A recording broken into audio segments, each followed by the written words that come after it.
Magandang umaga mga kabos, mga idol. Panibagong araw, panibagong video po tayo. For today's video mga idol ay i-share ko po sa inyo kung paano gumawa ng isang kangaroo. So gagawin po natin mga idol ang kangaroo sa dalawang pirasong long balloons at ang ating pong gamitin ay 260Q na chrome violet. So paano gawin? Let's start mga idol, mga kabos, dito po sa ating kangaroo design. Alright, so let's start. So una mga idol is yung kanyang gagawin natin ay yung kanyang ulo hanggang sa kanyang katawan. So una mga idol, 3 finger bubble. So yan po, 3 finger bubble. Twist lang po natin mga 5 times. Tapos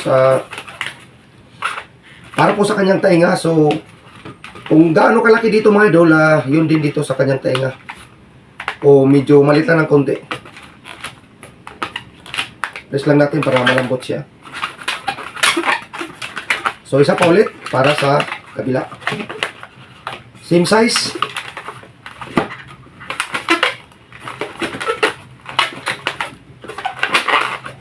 So yan po siya mga idol. So, medyo maliit pa nga. So, iyan natin.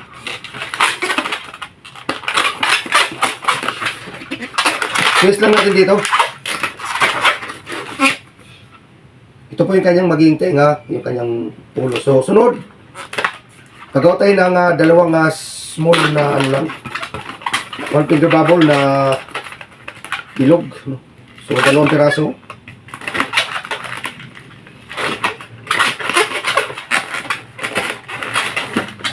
Twist lang po natin dito.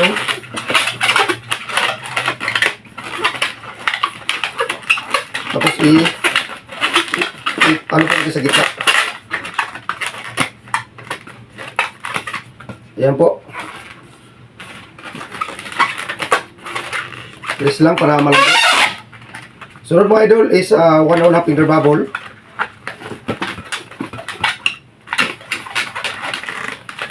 Tapos is yung kanyang kamay ang ating gagawin. So 3 to 4 finger bubble.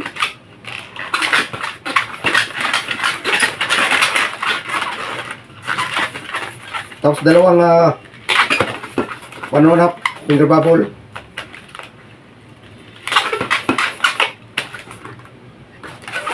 Tapos 2 1.5 finger bubble. I-match po natin dito sa kabila. Tapos kulit lang natin dito mga idol.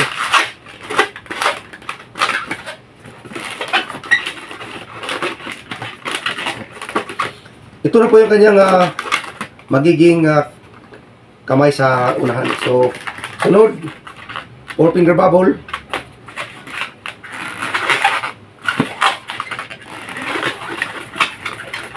Tapos isang pinch twist.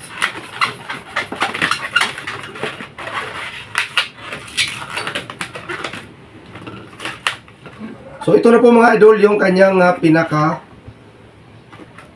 ulo hanggang sa kanyang kamay, saka ito yung kanyang magiging katawan. So next is yung kanyang paa naman yung ating bubuhin. So una mga idol is 3 finger bubble.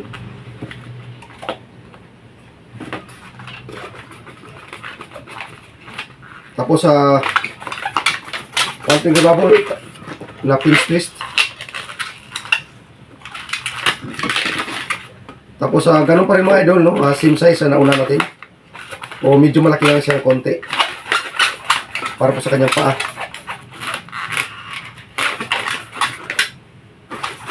Tapos isang pinch twist.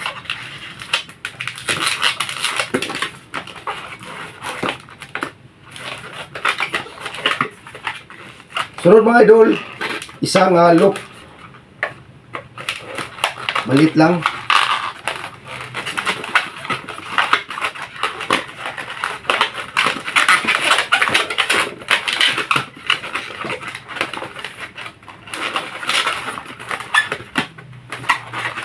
Tapos isang bilog.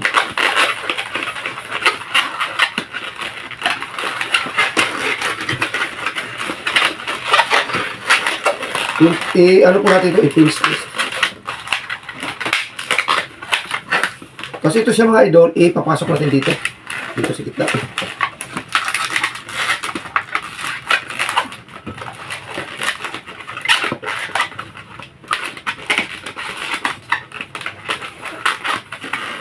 Tapos, isusukat lang natin dito kung gaano siya kalaki. No? So, para hindi maluwag.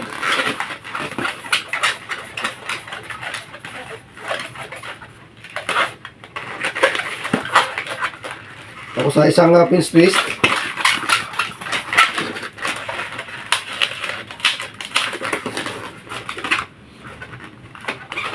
tapos isang pinch loop.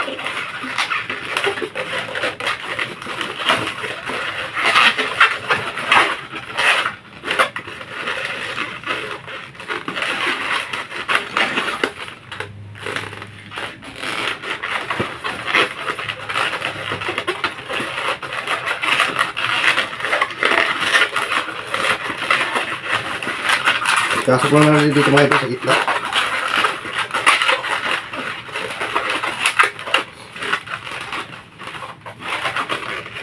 Tapos isang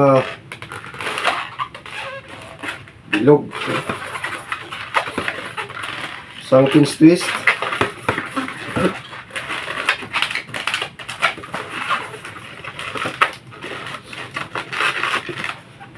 So dito mga idol, medyo bawasan pa natin ang hangin.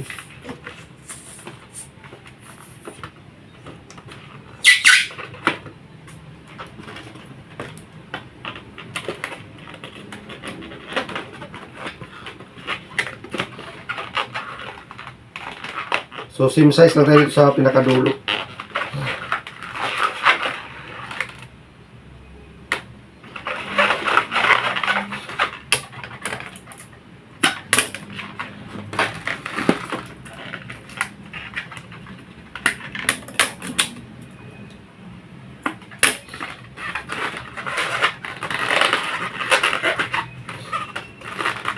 So ito na po yung kanyang magiging paa mga idol.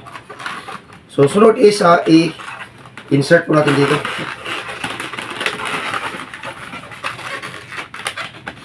Pasok lang natin. Tapos hanggang dito sa kanyang leeg.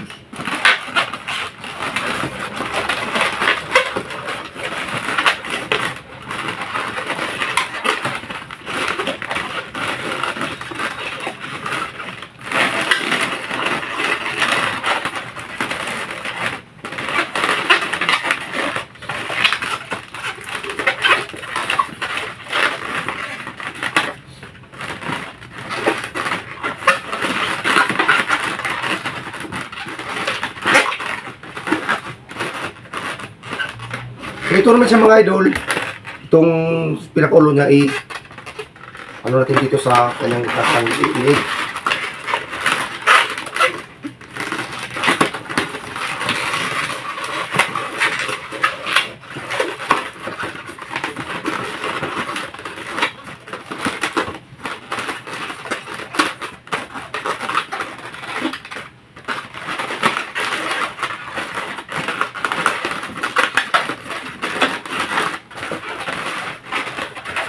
Ito yung kanyang magiging buntot.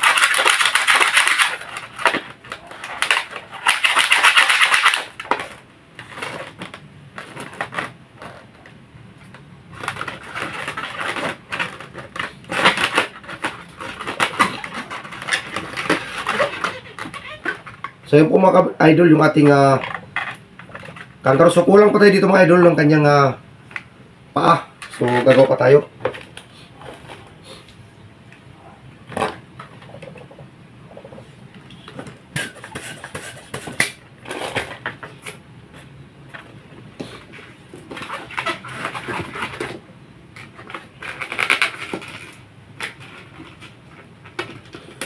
Para po sa kanyang paa mga idol, nagawa lang tayo ng 3 bilog.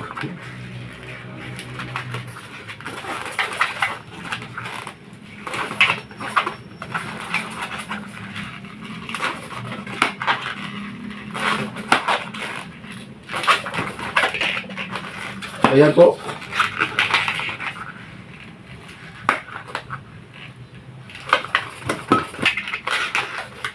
Ayan po mga idol yung tatlong bilog. So, ano lang natin dito. Tapos itong sobra ulupot natin dito sa gitna para magkaroon siya ng hugis. Tapos ito mga idol is ikot lang natin.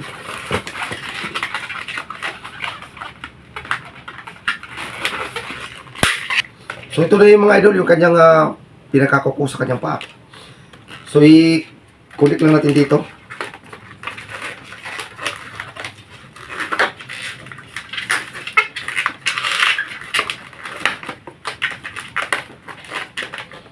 Tapos sa kabila naman.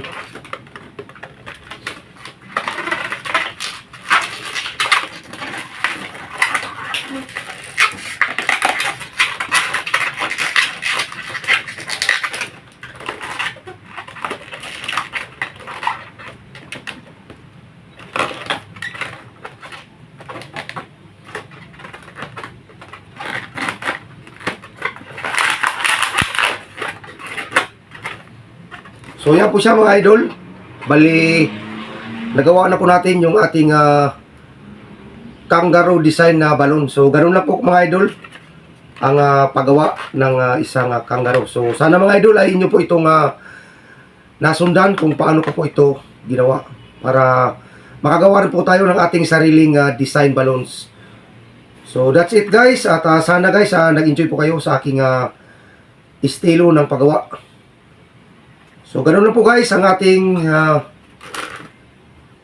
paggawa ng isang kangaroo.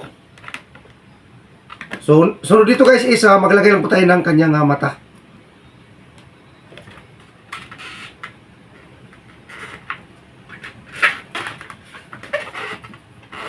So, yan po siya mga idol. Ang ating kangaroo design na balloons. So yan po mga idol yung ating katatapos lang na ginawa na isang kangaroo. So salamat mga idol sa inyong oras na ibinigay sa aking paggawa at sana nag-enjoy po kayo. So thank you for watching mga idol and isang magandang umaga po sa inyong lahat.